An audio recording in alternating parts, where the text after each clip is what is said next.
নমস্কার। আজকে প্রশ্নোত্তর পর্বে ইউটিউব থেকে একজন কমেন্ট করেছে, ঈশিতা চক্রবর্তী। তিনি লিখছেন, প্রণাম মহারাজ, আমার একটি প্রশ্ন আছে। অনেক সময় আমরা দেখি ঘরে অথবা বাইরে কাউকে ঠাকুরের প্রসাদ দিতে চাইলে না করেন, গ্রহণ করেন না। তার ফলে কি কোনো দোষ হয়, নাকি ভগবানের প্রতি সেই ব্যক্তির ভাব কম বলেই ধরা হবে? ধন্যবাদ ঈশিতা চক্রবর্তীকে। আপনার এই প্রশ্নটির উত্তরে দু ধরনের দৃষ্টিকোণ, দু ধরনের অ্যাঙ্গেল নিয়ে একটু বলা যাবে। প্রথম হচ্ছে যে, যেই ব্যক্তিটিকে আপনি প্রসাদ দিচ্ছেন, ধরে নিন আপনি দিচ্ছেন, সে প্রসাদটি গ্রহণ করেননি। সে হয়তো অচেনা ব্যক্তি, আপনি অর্থাৎ পূজা মণ্ডপে পেয়েছেন বা কোনো একটি অনুষ্ঠানে পেয়েছেন, ধর্মীয় অনুষ্ঠানে, সে নেয়নি। তার কারণ বহু হতে পারে। আপনি যেটা বলছেন যে ঈশ্বরের প্রতি তার ভাব কম, এটাও হতে পারে। এটাই যে হবে তা নয়, কিন্তু সে হয়তো অনেক সময় অসুস্থ থাকে, বাড়িতে কেউ মারা গেলে প্রসাদ নেয় না, এটাও হতে পারে। বা হয়তো সে কোনো জায়গা থেকে আসছে, হসপিটাল থেকে আসছে, স্নান টান করেনি, সেও প্রসাদ নিতে অনেক সময় চায় না, এটা হতে পারে। বা সে নাস্তিক হতে পারে, অ্যাথিস্ট হতে পারে।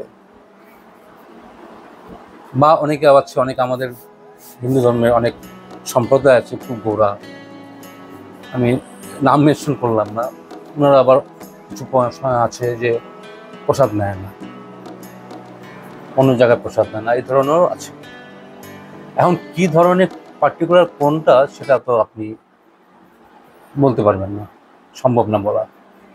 এখন সে ব্যক্তি যদি রিপিটেডলি আপনার কাছ থেকে প্রসাদ না নেয়, তাহলে কিন্তু ধরে নিন সে ব্যক্তিটাই 3-4 বারে আপনি তার সাথে একদম তার কাছ থেকে এই ধরনের ব্যবহার পেয়েছেন, সেটা হতে পারে। তাহলে কিন্তু একটা স্পেসিফিক কারণ হতে পারে, মেনলি হতে পারে অসুস্থ বারবার থাকবে না, সেটা হতে পারে যে অন্য কোনো সম্প্রদায়ভুক্ত যারা স্পেসিফিক্যালি ওই সম্প্রদায়েরই প্রসাদ নেয়।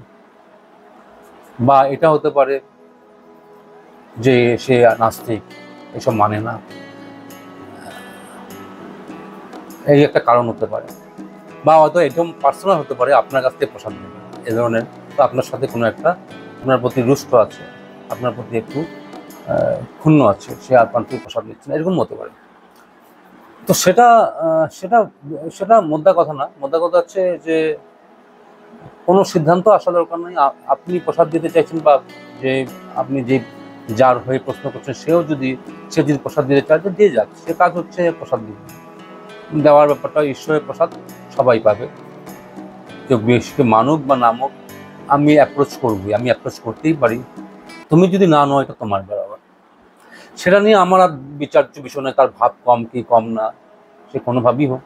বা অ্যাটলিস্ট আমরা যদি আমাদের পাশের বাড়ি হয় বা আমাদের পরিচিত হয়, তখন জিজ্ঞেস করতে পারি কী হয়েছে, কোনো কিছু সমস্যা আছে কি, সেটা জিজ্ঞেস করতে পারি। তোমার কি কোনো কিছু সমস্যা আছে, বা সেটা আমি জিজ্ঞেস করে ক্লিয়ার করতে পারি, যদি জিজ্ঞেস করার মতো অবস্থা থাকে। আর যদি না থাকে, দরকার নেই। কিন্তু আমার কাজ হচ্ছে আমরা আমরা আমরা প্রসাদ দিব। আমার কাছে ঈশ্বরের প্রসাদটা বেটে দেওয়াটাই, ডিস্ট্রিবিউট করাটাই আমার কাজ। তো আমি এটা নিয়ে দেবো, কিন্তু আমি সিদ্ধান্ত আনাটা ঠিক হবে না। সিদ্ধান্ত আনলাম, যেটাই আনলাম, এনে কি হবে, এনে বা কি হবে, তাকে তো আমি চেঞ্জ করতে পারবো না। সে যদি ইচ্ছা করে প্রসাদ না নেয় বা নাস্তিক ভাব হয়, আমি যদি আমার চেঞ্জ করার ক্যাপাসিটি থাকে, আমি চেঞ্জ করলাম। কিন্তু আমি সিদ্ধান্ত এনে আমি আমার ভিতরে একটা বোঝা বাড়ানোর অর্থ না। আউট অফ কোয়ারি যদি থাকে, যদি আমার জানার সুবিধা থাকে, আমি জেনে নেব। নাহলে বেশি এটা নিয়ে মাতানোর দরকার নেই। কেননা আমি আমার ভাবটাকে আমি ডিস্টার্ব করবো না। কেন, যেহেতু আমি আধ্যাত্মিক পথে বা এই সাধু সঙ্গ করছি, ঈশ্বর পথে চলতে চাই, তা আমি ডিস্টার্ব করবো না। আবার সিদ্ধান্ত পট করে আনা ঠিক না, কেননা সিদ্ধান্ত আমরা পট করি এটা আনি যে ওই মানুষটা খারাপ বলে ফেলি, ওই মানুষটা ভালো বলে ফেলি, মানে ভালো তো কম বলি, খারাপই বেশি বলি। হয়তো এইসব খারাপ বলাতে কি হলো, ওই মানুষটার প্রতি আমার একটা অন্য ধরনের ভাব পোষণ করলাম, নেগেটিভ ভাব পোষণ করলাম। হয়তো দেখা গেলো পরবর্তী সময় আমি ওর থেকে আরও অনেক কিছু ভালো উপকার পেতে পারতাম, কিন্তু যেহেতু আমি একটা নেগেটিভ ভাব পোষণ করছি, আমি ওর সাথে তো মিশবো না।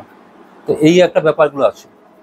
একটা গল্প মনে পড়ছে, যদিও একটু মানে এই প্রাসঙ্গিক আছে, কিন্তু আমি পুরোটা প্রাসঙ্গিক বলা যেতে পারে না, কিন্তু তবে এটা খুব গুরুত্বপূর্ণ, মানে আমাদের জীবনে একটা শিক্ষণীয় হতে পারে, তাই গল্পটা শেয়ার করি।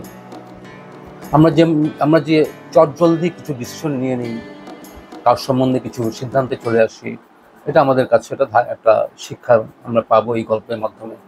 তো গল্পটা করি, আপনারা ভালো লাগবে আমি তাই বলছি। এক ভদ্রলোক একটি ছেলেকে ক্লাস 8-9 পরে ধরে নিন, এই ধরনের বয়সের হবে, 13-14 বছর বয়স হবে। সে তো ছোট নয়, তাকে নিয়ে ট্রেনে যাচ্ছে। আর ছেলেটি জানলার পাশে বসছিল, যা কিছু দেখছে আনন্দে মানে উঠে যাচ্ছে, বাবা বাবা পুকুর পুকুর, বাবা দেখো কি সুন্দর পাহাড়, যা কিছু বিশেষ কিছু দেখছে, মানে বেশ এক্সাইটেড হয়ে পড়ছে। এটা তো 13-14 বছর বয়সের কাছে আচরণটা ঠিকই নয়, এটা যথার্থ নয়। তো আশেপাশে প্যাসেঞ্জাররা একটু বিরক্তি ফিল করছে, যে কি মানে কি ধরনের মানে একটা শব্দ কলকের বাংলাতে আদি খেললামি করছে, এটা পায়ে একলামি করছে, তারা কিছু বলছে না, প্যাসেঞ্জার কিছু বলছে না। আর বাবাও রেসপন্স করছে, হ্যাঁ হ্যাঁ বেটা, ওই দেখ না, দেখ ওই দেখ কি সুন্দর পুকুর, দেখেছিস পুকুরটায়, এই দেখ কি সুন্দর পাহাড়। বাবাও খুব রেসপন্স করছে। এরকম যখন বেশিক্ষণ চলছিল, একটি প্যাসেঞ্জার বলেছেন, আপনার ছেলেকে কি ছেলেটা কি ঠিক আছে তো, কি ও এইভাবে মানে করছে, মানে ও জীবনে দেখেনি মানে পাহাড়, এমনই পুকুর দেখেনি, হ্যাঁ এর জন্য কি আচরণ করছে আপনি বোঝান? বাচ্চা নাকি একটা, মনে হচ্ছে ক্লাস 2-3 পরে বাচ্চা, মনে এই প্রথমবার দেখছে। এ ধরনের একটা স্টেটমেন্ট ভদ্রলোককে বলে দিল আরেকজন প্যাসেঞ্জার। তখন ছেলেটির বাবা বলছে, আপনি ঠিকই বলছেন, ও প্রথমবারই দেখছে। মানে কি বলতে চান? হ্যাঁ, আমি এটাই বলতে চাইছি, যেটা আপনি শুনছেন, প্রথমবারই পুকুর দেখছে, প্রথমবারই নদী দেখছে, প্রথমবারই এই পাহাড়টা দেখছে। মানে ছেলেটি চোখের সমস্যা ছিল, দেখতে পাচ্ছ না, আমি ওকে অপারেশন করে ফিরছি আমার বাড়িতে, এই প্রথম ও দেখতে পাচ্ছে। আজকে যদি ভদ্রলোকটার কাছ থেকে না জানা হতো, তাহলে কিন্তু আশেপাশে প্যাসেঞ্জার কিন্তু ছেলের সম্বন্ধে একটা বিরূপ ভাবনা ধরে নিতে পারত, স্বাভাবিক। কিন্তু এটাও ঠিক যে কোনো বিষয়ে আমরা সিদ্ধান্ত নিয়ে আসি, বিশেষ করে মানুষের ক্ষেত্রে সিদ্ধান্ত আনা ঠিক না। কেন সিদ্ধান্ত আনা মানে আমি চটজলদি কোনো রিসার্চ না করে, কোনো চিন্তা বিচার না করে আমি কারোর সম্বন্ধে ধুম করে বলে দিই। আমি আপনাকে এই গল্পটা বলার উদ্দেশ্য হচ্ছে, একটা জাস্ট অপিনিয়নে আমরা একটা শিক্ষা পেতে পারি। এই ব্যাপারে কিছুটা ফিট করে এই গল্পটা মনে পড়লো বলে বললাম। এখানেও তেমনি, যে আপনি যেহেতু বলছেন যে সেই লোকটির কি ঈশ্বর সম্বন্ধে কম ভাব, দরকার নেই, হতেও পারে, আমি তো বলছি না, কম ভাব হতে পারে বা নানান কারণ হতে পারে, যেটা আমি আগে শুরুতে বললাম। কিন্তু আমাদের মধ্যে কথা হচ্ছে যে আমি আমার কাজ করে যাব, সে নেক বা না নেক, আমি যাচবো, আমি যেচে দেখবো। কেন? ঈশ্বরের প্রসাদ সবাই পেতে পারে। আশা করি আমার যতখানি অনুভব দিয়ে আপনার কোশ্চেনের আনসার দেওয়ার চেষ্টা করলাম। বিশেষ করে গল্পটাকে ভালো করে মানে মনে রাখাটা দরকার। কেননা এই যে আমরা ইনস্ট্যান্ট যে একটা কনক্লুশন নিয়ে আসি, সব ক্ষেত্রে নিয়ে আসি, এটা একটু রিসার্চ করা দরকার। মানে আমাদের ধৈর্যটা কম, রিসার্চ করতে গেলে তো একটু ইয়ে লাগবে, একটা এফোর্ট লাগবে, একটা এখানে শক্তি প্রয়োগ করতে হবে, এখানে একটা আপনাকে সময় দিতে হবে। সেই সময় তো আমাদের রাখি না, ধুম করে বলে দিই ঈশ্বর নেই। অনেক সময় বলি দেখবেন রাস্তাঘাটে, আরে ও লোকটা ভালো, আরে ও জায়গাটা ভালো, মানে রিসার্চের ব্যাপার নেই। কারোর মুখ থেকে শুনলাম বা কিছু শুনলাম, সাথে সাথে আমি এটাকে কপি পেস্ট করে ফেললাম।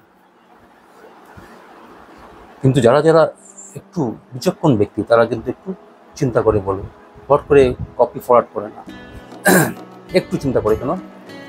কেন আমি কথাটা শুনি, আমি আমার ভেতরে একটু রিসার্চ না করে আমি কেন এটাকে ফরওয়ার্ড করে থাকি। এই করে করেই আমরা অনেক কিছু জিনিস আমাদের জীবন থেকে উইদাউট আপনার এক্সপিরিয়েন্সে চলে যায়, পাস হয়ে যায়। ঠিক আছে, ভালো থাকবেন।